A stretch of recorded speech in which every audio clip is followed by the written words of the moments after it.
We're going to talk about putting your full team together. There are two ways to get your team members on here. One of them, you recruit people or you assign people. Sometimes there's that sort of water cooler assignment. You need people on your project team.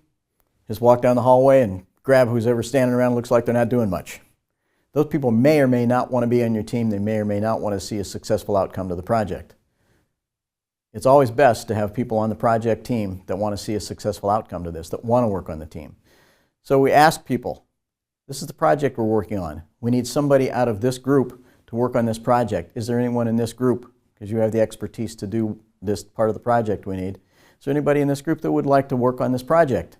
And so people say, yes, we would like to work on that. So we choose from those people.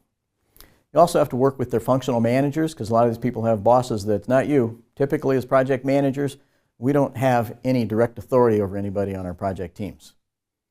All we have are our leadership skills to get people to do things. And we do have to work with their functional managers because they're the ones that have to release them to work on our projects.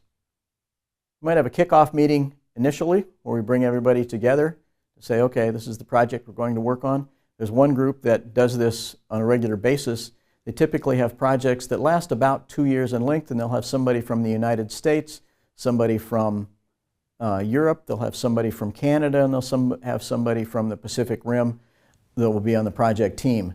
They typically get together only once during the project physically. They'll get together for a kickoff meeting for 2 days, someplace in the world, go over what's going on in the project, how they're all going to work together, how they're going to communicate, how they're going to trade things off, hand things off to one another as they're moving through the project.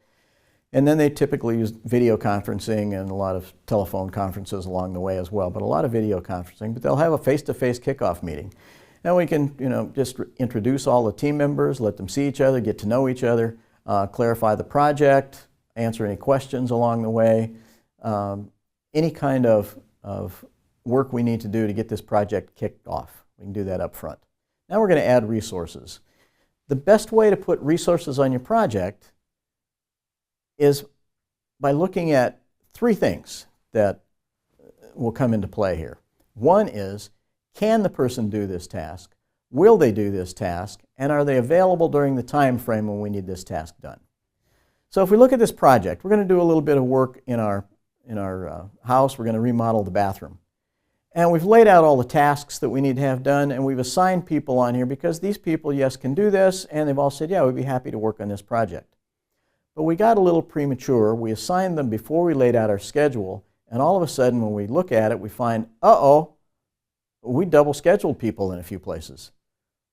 What we did with our project is scheduled everybody before we put the times together. We didn't lay out our schedule yet, and so we didn't really know when we needed people to do the tasks. Now we do, and we found out we have some problems. We created these problems ourselves.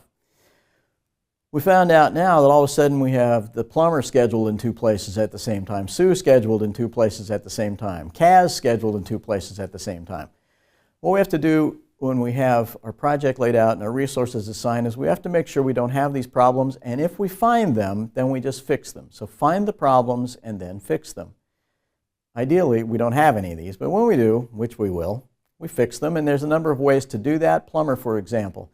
We're working with a plumbing contractor, and all they need to do is send over Nancy and Todd on the same day. They have a lot of plumbers that work there, whole group of plumbers. We just get 2 of them. Sue, we just say, well, Sue is really good at this custom shower tile design she's going to do for us. We really want her to do that, but anybody could hang up that medicine cabinet. Oh, Gus down the street isn't doing much these days. He's a good handyman. He can come down and do that. You just need another body. We talk to Kaz and say, hey, Kaz, could you just work a couple of 16-hour days for us? And Kaz says, nope. I only work 8-hour days. Don't work 16. Don't care what happens to your project. Oh, no. What are we going to do now? We want Kaz working on this because he's an excellent woodworker, and we don't want to get anybody else in here for that. We want Kaz to do all of this.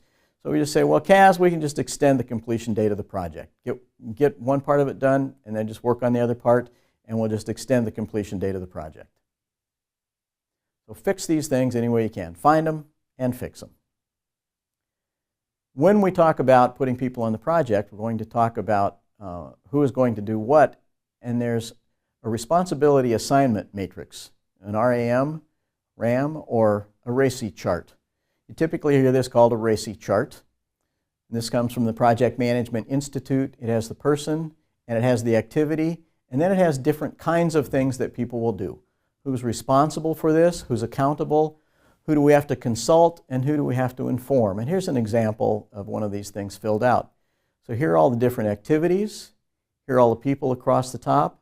So our first activity, Sandra, she's going to be accountable for it. Todd is going to actually be responsible for it. Ramiro, we have to inform Ramiro about this. We inform Sue, and we inform Ed. The second one, Sandra gets informed. Todd is accountable. Ramiro is actually responsible for this. And we're going to have to consult Sue and Ed to get information from them so we can do this task properly. So the responsibility assignment matrix, often called a RACI chart. Who does what? How do different people get involved with different tasks? When you schedule yourself as a resource on the project, you're going to have changing roles. Sometimes you're going to be the project manager, and when you're actually doing one of the tasks, you're going to be one of those people that has a name on the task, and you will be a task doer. When you're doing a task that might be very comfortable, it's kind of nice and quiet and easy, doing this nice little thing here, nobody's running the project. It's all on its own. It's on autopilot. It's just roaring down the tracks all on its own, and you have to hope that the plan is really good and you've got it laid out well so that it can run by itself for a little while. You can work on a task. Just don't forget to peek your head up once in a while and see how that project is going. You have two different roles, and a lot of what you'll need to do is manage your time really well to do that.